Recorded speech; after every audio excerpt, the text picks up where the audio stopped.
though the blues go on existing. The skunks did not have names. Sometimes they were together, and sometimes they were apart. But they were never individuals, even when alone. In the same way that some languages happen to subdivide color into white, black, and red, this universe happened to subdivide the skunks into 3 bodies. In other universes, it may be different. The skunks may have more or fewer bodies. Names confuse this. Names could make the skunks forget they are only segments of something larger. Each skunk has a title: eldest, middle, and third. They talk without speaking.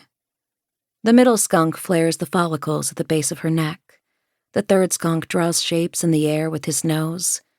We translate. Please pass the grasshopper legs. I missed you, darling. Jan and Steve had 2 freezers, one in the kitchen, attached to the fridge, and one in the basement. In the long email of instructions, what day to put the trash out, where to find extra cat food, how to record the solar output at the end of the month, the freezer meant the freezer in the basement. I was welcome to most of the food in the house, Jan wrote. It was just plain silly to have 2 bottles of ketchup in a single fridge. Though the email was signed Jan and Steve, I felt sure it was Jan who had written it. The exclamation marks were one clue. Anything in the pantry, pretzels, pasta, was also fair game. They could always buy more. However, Jan asked that I leave the freezer untouched.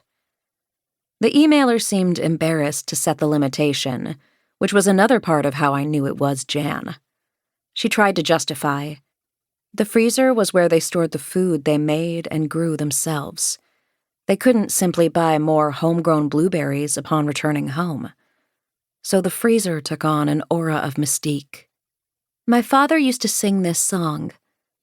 Why did the kids put beans in their ears? Beans in their ears. Beans in their ears.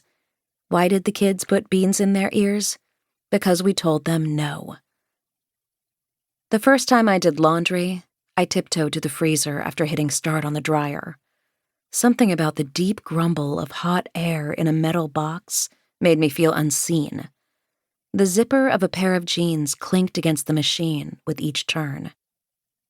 The freezer came up to my belly button. It was white plastic, textured with shallow veins. I lifted the lid and rested my forehead against the edge to hold it open.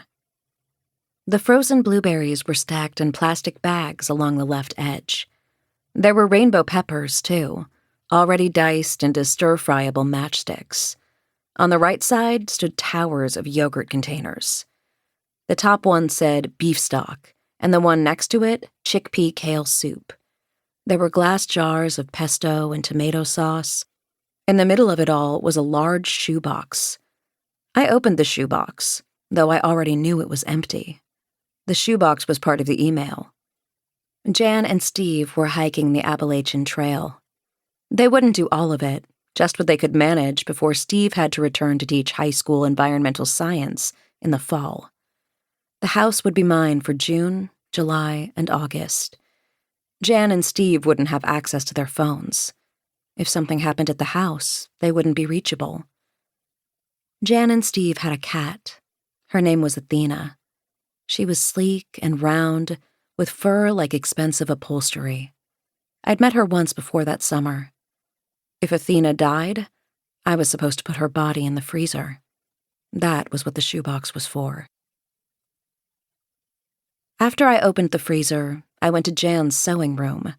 Though the email gave it that name, she called it my sewing room. The room bore no traces of sewing.